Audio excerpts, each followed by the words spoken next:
I'd love it if you dive a little deeper into emotional regulation. So I hear the terms, right, regulated, like you just mentioned a couple times, frequently when talking about trauma. Like just layman's terms, like what is that even? What does emotional regulation mean? Yeah, so that's a great question too.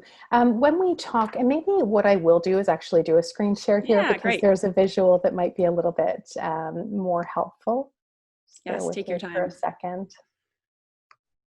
There we go. Okay, so this is based on several of the other leading experts in the areas of trauma, Pat Ogden's work, Dan Siegel's work, and ultimately what this is a diagram of the window of tolerance, can be readily found online. And what it's talking about here is the normative range. So this is that optimal arousal zone that I spoke about earlier. So again, we're meant to have these kind of loving, attuned connections in infancy that help develop our nervous system. And when we have those healthy connections, what happens is we have this optimal arousal zone.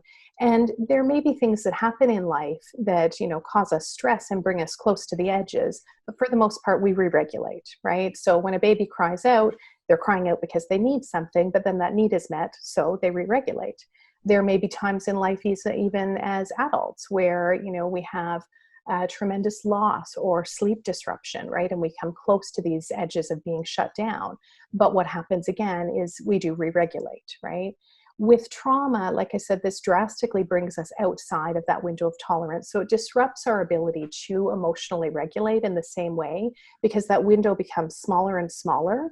And, you know, when we're stuck on, like I said, we have too much. So it might be anxiety, panic, hyperactivity, but we don't know what to do with it. People don't know how to discharge it. When we've had those healthy attachment relationships, we learn over time quite often how to release, you know, excess stress. Maybe it's through turning to somebody who's a loving, nurturing caregiver, and they support us through that.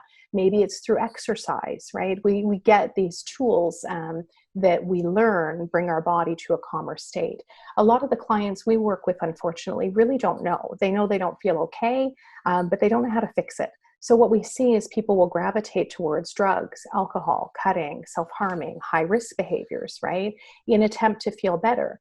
So part of our work is understanding when we're working with people, are they cutting because they have tremendous pain and they're cutting to numb, right? Or are they cutting because they feel emotionally dead inside and they need to see their blood to know that they're still alive?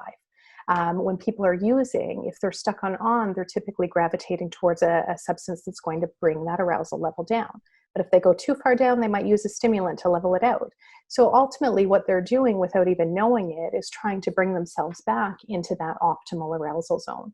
So part of our work is helping clients understand and track their affect, understand, you know, the things that they've been using to try to self-regulate, and then find actual true resources that shift that affective state without shame or blame or guilt coming after, or, you know, negative health consequences or emotional consequences. Does Beautiful. that make Thank you. sense? Yeah, that's really helpful. I really appreciate you sharing the visual with everyone too, because that it certainly helps me to get that. It's always nice to see Great. that, you know, in front of us. So like I know you mentioned in the beginning when I asked you what PTSD was, that something along the lines of you don't necessarily work in the diagnostic area. Is that correct? Like I can't. Yeah. Okay.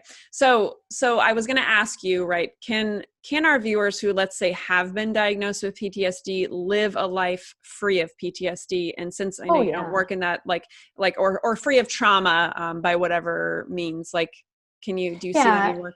Absolutely. I see it all the time. And sorry, just to clarify, it's not that we don't work with diagnostics. It's just that I find there's so much in life, unfortunately, where, you know, our medical systems are learning more about trauma, which is great.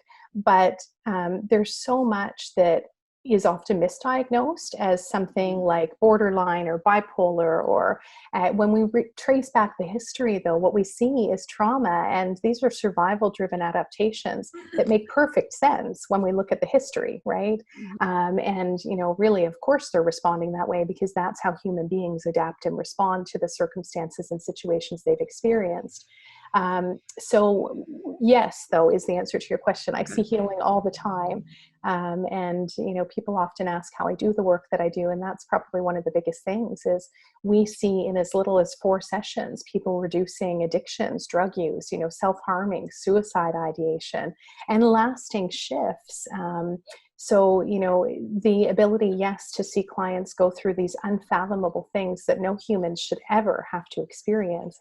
And it's amazing how, many of them still continue to put one foot in front of the other and persevere. But then to see the growth that is possible and the healing and the authenticity that can develop out of that when we can reduce the charge and they can start figuring out, who they are in absence of the trauma. It is such a beautiful and, just such an honor to bear witness to that. Beautiful. Yeah. To figure out who they are in the absence of trauma. That's so beautiful.